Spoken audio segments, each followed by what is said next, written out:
Muy buen día a todos, aquí nuevamente con ustedes para estudiar esta clase y aprender de manera conjunta lo que la palabra de Dios nos aconseja para enfrentar al maligno. Les invito a que oremos pidiendo al Señor su bendición en esta hora. Amado Señor, Padre nuestro, alabamos tu nombre y exaltamos tu grandeza y nos regocijamos en tus bondades. Señor, solo tú eres digno de toda adoración. Clamamos a ti, primero para confesarte nuestros pecados y pedirte arrepentidos que nos perdones por todo aquello que te ofende y que lastima también a nuestros semejantes. Nos refugiamos en tu misericordia sabiendo que nos perdonas cada día y aquí te mostramos nuestro arrepentimiento. Gracias, Señor, porque nos tienes en tu favor y tu diestra nos sostiene en todo momento. Hemos visto tu poder rescatándonos de situaciones difíciles y tribulaciones, pero tú, Señor, permaneces fiel y amoroso con nosotros. Te pedimos por todo aquel que esté en dificultad y en angustia, por los que carecen de salud y claman a ti, por aquellos que no te conocen y vagan sin dirección. Por ellos también, para que sean alcanzados por tu gracia y nos gocemos conociendo sus testimonios de conversión que te honran y te dan gloria. Complácete con nosotros, Señor, que deseamos conocer más de tu palabra y aprender de los recursos que has provisto para nuestro rescate en momentos de pruebas. Acrecienta nuestra fe y danos las fuerzas a la hora de los ataques del maligno. Sabemos que eres nuestro amparo y fortaleza, nuestro pronto auxilio en las tribulaciones. Eres nuestro refugio, el Dios Todopoderoso. Te pedimos esto en nombre del Señor Jesucristo. Amén. Es muy bueno saber de cuánto influye y tiene buen resultado el estudio de este tema. Agradezco el comentario respecto al estudio del capítulo anterior. Se me preguntaba si entonces no debemos hacer caso a ninguno de los atractivos de la feria y, en el caso ejemplar, evitar las diversiones de la vida. Siendo así, ¿cuál es el propósito de la feria? ¿Todo ahí es malo? Bueno, primero que nada, debo responder que la feria significan los atractivos del mundo. Hemos dicho que hay diversiones y experiencias inofensivas. Las hay un tanto riesgosas y hay las que son evidentemente dañinas. Luego, aclaremos que en nuestro estudio pasado yo ponía como ejemplo cómo es la experiencia de quien atraviesa por la feria, es decir, va de paso. Porque el propósito es comprender que en esta vida estamos solamente por un tiempo corto y perecedero. La comparación es basándonos en qué tanto en nuestro paso por esta vida, como cuando visitamos una feria, nuestro propósito es salir de ella. Así la encomienda del apóstol Pedro cuando nos dice que solo estaremos por un tiempo muy corto en esta vida. Por último, les diré que esta imagen de la feria no es original de Thomas Brooks, no está en el método. La he aportado yo, pero haciendo referencia a una literatura muy importante del autor John Bunyan, escritor y predicador cristiano inglés. Él ha escrito esta novela en 1675 y fue un libro muy famoso en el siglo XVII. Casi todo mundo coincide en que en el ambiente cristiano ningún libro aparte de la Biblia ha tenido un impacto tan grande en el mundo protestante a lo largo de los últimos 400 años como este libro llamado El progreso del peregrino. El título está muy relacionado con lo que cita el apóstol Pedro en su primer carta. En el capítulo 2, versículo 11, leemos: Amados, os ruego como extranjeros y peregrinos que os abstengáis de las pasiones carnales que combaten contra el alma. Esta famosa historia del tránsito de un hombre a través de la vida en busca de la salvación sigue siendo una de las alegorías de fe más entretenidas y brillantes jamás escritas. Esta importantísima obra de la literatura inglesa es hoy considerada como la mejor alegoría explicativa de la teología y el pensamiento puritano. El libro está profundamente impregnado de las Escrituras, ya que Bunyan era un comprometido y persistente estudioso de la Biblia. En realidad es la historia de alguien llamado Cristiano. El autor de esta impresionante obra visita los fondos reales de su ciudad y de su país, y hace uso del lenguaje y las formas de la gente común de la Inglaterra del siglo XVII para ilustrar el poderoso drama de pruebas y tentaciones del peregrino en su desgarrador viaje hacia la ciudad celestial. En otro momento hablaremos de esta obra y les prometo dar un resumen para quienes deseen conocer más de esta obra tan importante. Continuemos, por favor, con este capítulo número 9 y veamos qué nos tiene. En esta parte del método, el capítulo 9, vamos a analizar otras dos maneras en que el diablo procura apartar a los creyentes de su servicio a Dios. Primero, les hará pensar qué tan difícil es seguir a Cristo. Les dirá que es difícil orar, que es difícil pensar constantemente en las cosas espirituales y que es difícil tener comunión con los otros creyentes, difícil obedecer, etc. Los recursos del enemigo consisten en este caso en hacerles pensar a los hombres que las emociones y las sensaciones son más importantes que lo espiritual. Los creyentes en particular, al hacer caso a sus impulsos del cuerpo, se dedicarán mucho menos a entender lo del espíritu. Satanás nos insiste en que todo lo sensorial es lo más importante en esta vida y que tales deseos corporales corresponden a necesidades auténticas del ser humano. El creyente entonces es incitado a desahogarse y complacer a la carne. La comunión espiritual tan necesaria y vital para el alma se hace tediosa y aburrida cuando usted no está en disposición espiritual. Estar bajo el dominio de las emociones le impide a un creyente establecer y mantener una comunión auténtica con su Dios. Y por seguro que la oración carecerá de calidad. Luego usted sentirá ese vacío en su alma que nada ni nadie puede llenar. Todo empieza porque usted le hizo caso a una provocación de parte del diablo. Si usted tiene, por ejemplo, un deseo sexual incitado por el maligno, él estará repitiéndole a su pensamiento que usted necesita obtener satisfacción. Le incomodará cuando usted busque orar o escuchar un sermón, o le va a interrumpir para que no logre tener una buena comunión con Dios. Le traerá pensamientos pecaminosos y apetitosos a su mente. Usted deberá ser muy firme para apartar esos deseos y entrenar su dominio personal. El enemigo estará susurrando frecuentemente: darle placer al cuerpo no es un pecado, es una necesidad propia del ser humano. Si se trata de mentir, él le dirá a usted que no es tan grave. Todo mundo miente. En cada ámbito habrá una excusa dada por Satanás para que usted opte por pecar en lugar de mantenerse en santidad. Si se trata de participar en la congregación, él le dirá a usted que no es necesario actuar, sino que basta con que usted opine y se conforme con hacer propuestas.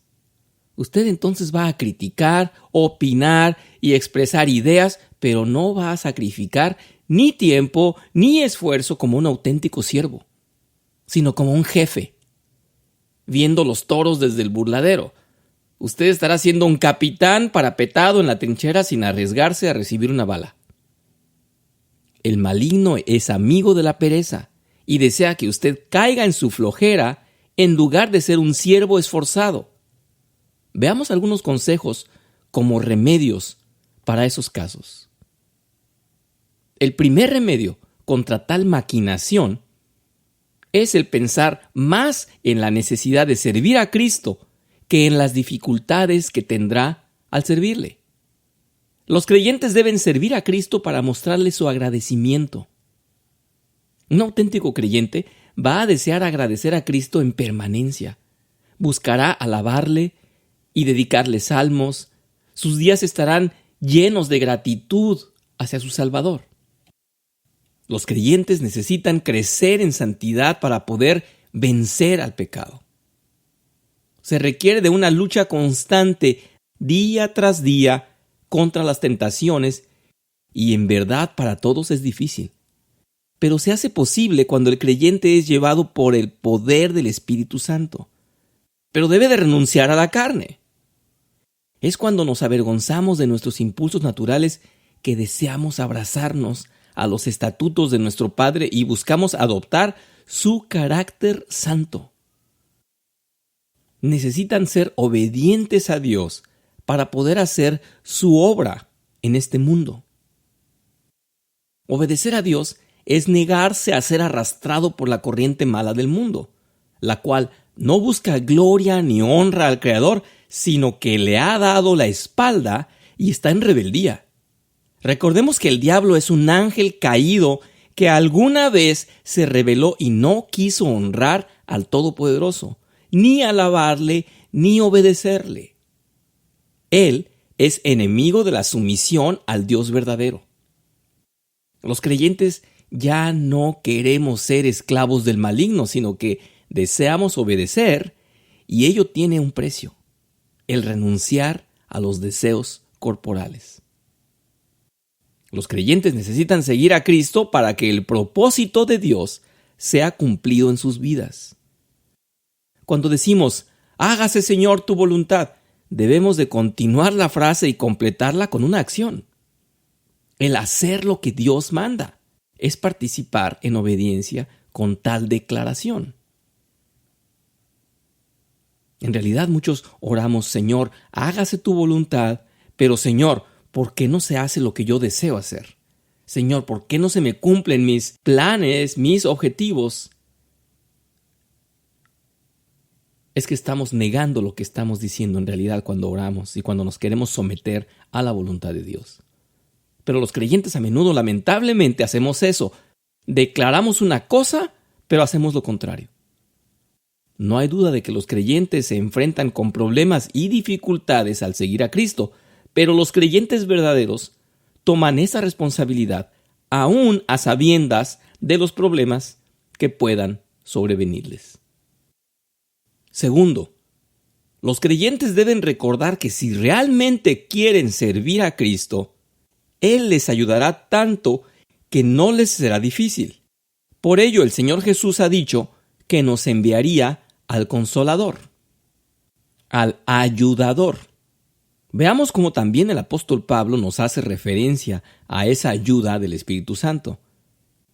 El libro de Romanos, capítulo 8, versículo 26, cita: de igual manera, el Espíritu nos ayuda en nuestra debilidad. Pues, ¿qué hemos de pedir como conveniente? No lo sabemos, pero el Espíritu mismo intercede por nosotros con gemidos indecibles.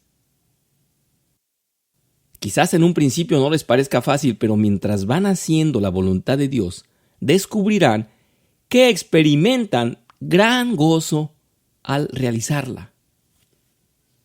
Mientras se sirve a Dios, uno encuentra en forma personal que Dios le está ayudando, le apoya, le fortalece, le anima, le guía aún a través del camino más difícil. Podemos ver en la Biblia cómo las personas se reían de Nehemías y de los demás judíos que pretendían levantar nuevamente los muros de Jerusalén. Sin embargo, Nehemías contaba con la fuerza de Dios como su ayuda. En Nehemías capítulo 2, versículo 20 dice: el Dios de los cielos, Él nos prosperará, y nosotros, sus siervos, levantaremos y edificaremos. Con decisión, con convicción. También Isaías dijo respecto a Dios: saliste al encuentro del que con alegría hacía justicia, de los que se acordaban de ti en tus caminos. Los creyentes necesitan pensar mucho acerca de las dificultades que Cristo mismo sufrió, de cómo Él nunca huyó del sufrimiento, soportó los peores sufrimientos en el cuerpo y alma para el bienestar espiritual de nosotros, para nuestro bien eterno. Ahí mismo en Isaías, adelante, en el capítulo 50, versículo 6, leemos: Di mi cuerpo a los heridores y mis mejillas a los que me arrancaban la barba. No escondí mi rostro de las injurias y los esputos. Cristo soportó la ira del Padre, esa ira contra el mal, contra el pecado, que era en realidad hacia nosotros. Y Él tomó para sí la carga de nuestros pecados, la malicia de Satanás y el aborrecimiento del mundo. Puesto que Cristo sufrió tanto por nosotros, debemos obedecer y vivir para Él, aun cuando esto signifique que tengamos que sufrir en alguna forma. Definitivamente, ningún creyente debe pensar que la vida en Cristo es cómoda. En otras palabras, ser cómodo y relajado no es una característica de un creyente genuino. Aquel que siempre se muestra despreocupado y sin ánimo de lucha y de proactividad no está reflejando un carácter santo. Un verdadero hijo de Dios denota características del Padre. Y cuando vemos los atributos, así como las definiciones de Dios en la Biblia, descubrimos que se nos describe a un Dios activo, en acción permanente y nunca indiferente o despreocupado. Aprendemos en la Biblia que Dios es amor. Y en 1 Corintios 13 nos describe al amor como sufrido, sacrificado, sumiso. Como vemos, no es relajado y despreocupado y desentendido. Esa imagen que adoptan muchos de que nada les afecta y que la vida va en buen rumbo sin que se alteren, no es la de un cristiano en la sintonía santa. Esa imagen, por ejemplo, del millonario que considera que por su poder y riqueza puede permitirse no apegarse a protocolos de ética, formalidad, decencia, es rebeldía y arrogancia. Puede parecer simple y sin importancia, pero hay gestos que indican quién se rebela contra las normas de urbanidad y buena conducta. Tales normas han sido establecidas para que todos nos brindemos respeto y atención los unos a los otros. Es curioso, alguien dijo, habría que tener los millones de Steve Jobs para presentarse en un evento importante usando un par de tenis viejos. Hay muchas personas que se ven influenciados por ese tipo de actitudes cómodas y holgazanas por el simple hecho de que a alguien famoso o muy rico se le vio hacerlo y nadie se atrevió a llamarle la atención o a hacerle ver su discordancia. Pero con ejemplos como ese, simples, podemos citar que nuestro Dios es un Dios de orden y formalidad. Hermanos, esto no es una invitación a ser religioso y estricto, pero sí un aviso de que la informalidad y el descuido no son representativos del carácter de Dios. Desde todas las perspectivas, servir a Dios demanda una entereza y una constancia en cada acto. ¿Podríamos acaso pensar que Dios, siendo perfecto, descuidó algunas cosas? No existe nada que se haya escapado del control y la supervisión del Creador en toda su obra. Y por otra parte, no hay lugar para considerar la idea de que Dios se complace cuando usted tiende a ser holgazán o simplificarse las tareas. Hay quienes son prácticos y ello es muy bueno. Pensar en cómo facilitarse la vida es bueno, pero existe un punto en que se pasa del propósito para caer en lo irresponsable y perezoso. Cristo nunca buscó evadir las tareas que debía cumplir. Los judíos de una manera religiosa molestaban al Señor Jesús para cuestionarlo por haber hecho un milagro en un día de reposo. Pero Él les respondió, hasta ahora mi Padre trabaja y yo también trabajo. Esto está en Juan 5, versículo 17. ¿Puede usted imaginarse a Jesús práctico con tendencia a la pereza? Probablemente entonces diría así: reúnan a todos los enfermos, paralíticos, ciegos, leprosos y organícense un día a la semana en el mismo lugar para que yo de una buena vez los sane a todos y no tener que detenerme en el camino. Así me dará más tiempo libre y sirve que pasan la voz y se curan muchos más de los que yo pueda encontrar a mi paso. De ninguna manera. Los creyentes deben darse cuenta de que servir a Cristo es difícil solo para su viejo hombre, los remanentes de su naturaleza caída, cuando era más atractivo ver por los deseos del cuerpo y buscar lo pasajero más que lo espiritual y lo duradero. Todos los creyentes están obligados a despojarse del viejo hombre y la pasada manera de vivir y a vestirse del nuevo hombre, con nuevas actitudes, con decisión, con entrega, con convicción, con coraje, con sacrificio. En Efesios 4, versículos 22 al 23 podemos leer. El apóstol Pablo nos dice: en cuanto a la pasada manera de vivir, despojaos del viejo hombre que está corrompido por los deseos engañosos. Renovaos en el espíritu de vuestra mente y vestíos del nuevo hombre, creado según Dios en la justicia y santidad de la verdad. El nuevo hombre se goza de seguir a Cristo. Esa es su naturaleza pecaminosa a quien no le gusta servir a Dios. El apóstol Pablo nos habla de manera personal en Romanos 7, versículo 22. Según el hombre interior, me deleito en la ley de Dios. El nuevo hombre es el hombre interior. Para la nueva criatura, el yugo de Cristo es fácil y ligera su carga. En Mateo 11, versículos 29 al 30 dice: llevad mi yugo sobre vosotros y aprended de mí, que soy manso y humilde de corazón, y hallaréis descanso para vuestras almas, porque mi yugo es fácil y ligera mi carga. Para el nuevo hombre, los mandamientos de Dios no son gravosos, sino causa de gozo.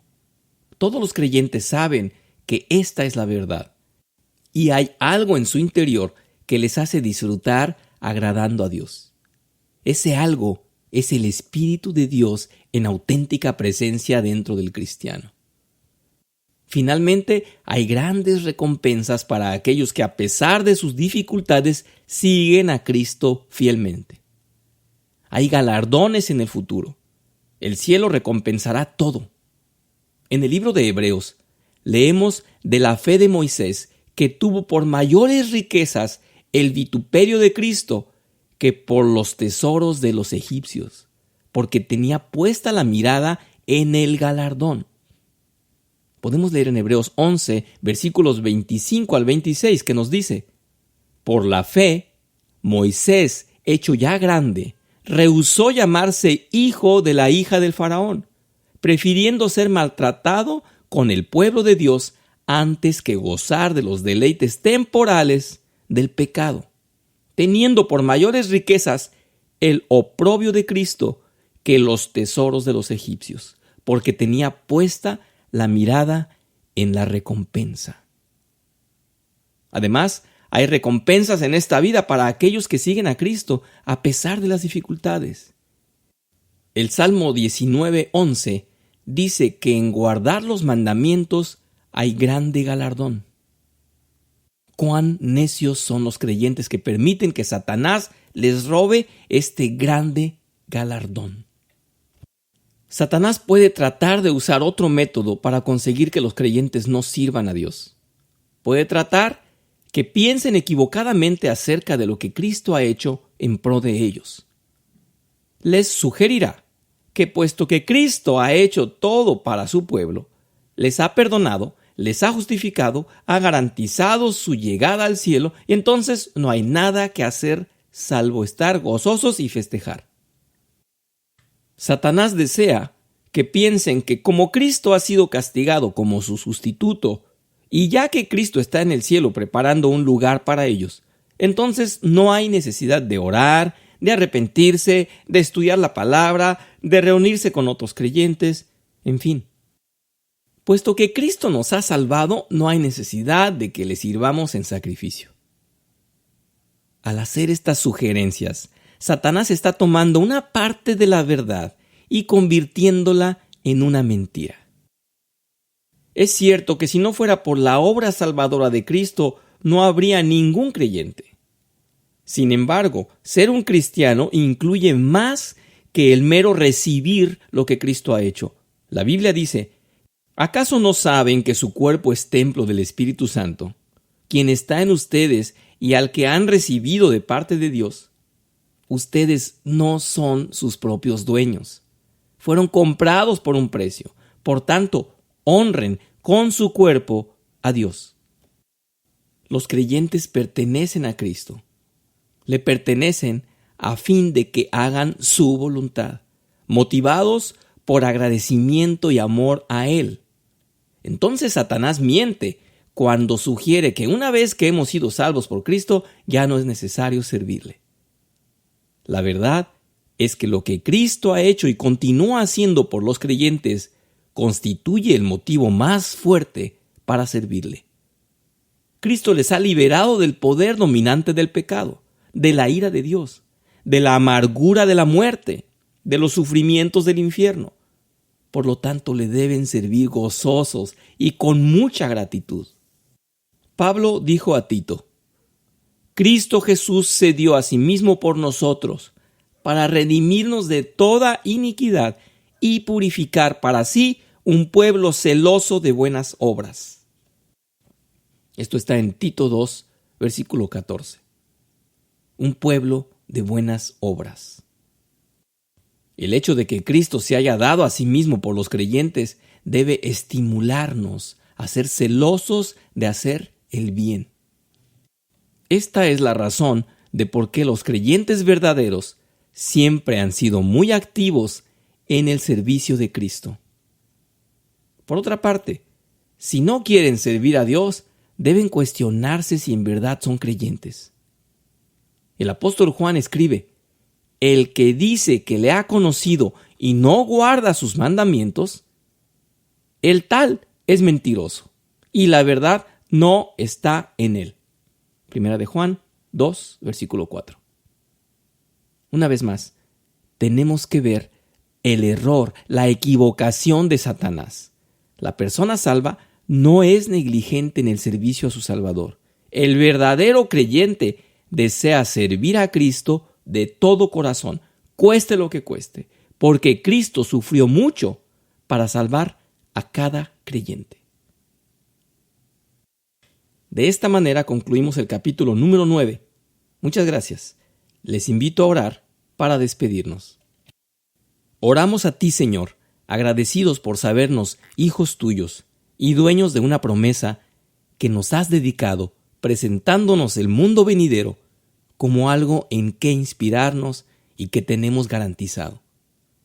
Ayúdanos a mantenernos en el buen camino, siguiendo tus preceptos, y antes de distraernos, te suplicamos: acrecienta nuestra fe. Hoy hemos comprendido que los ataques del maligno y sus engaños pretenden separarnos de ti, y han logrado en muchos casos arrastrar a los más débiles o a los menos constantes, quizás a los perezosos. Te suplicamos por aquellos que han estado debilitados y distraídos, y también por nosotros mismos en los momentos de duda o dificultad. Haz tu obra en nosotros y cuida de nuestras vidas. Lo pedimos en el nombre del Señor Jesús. Amén.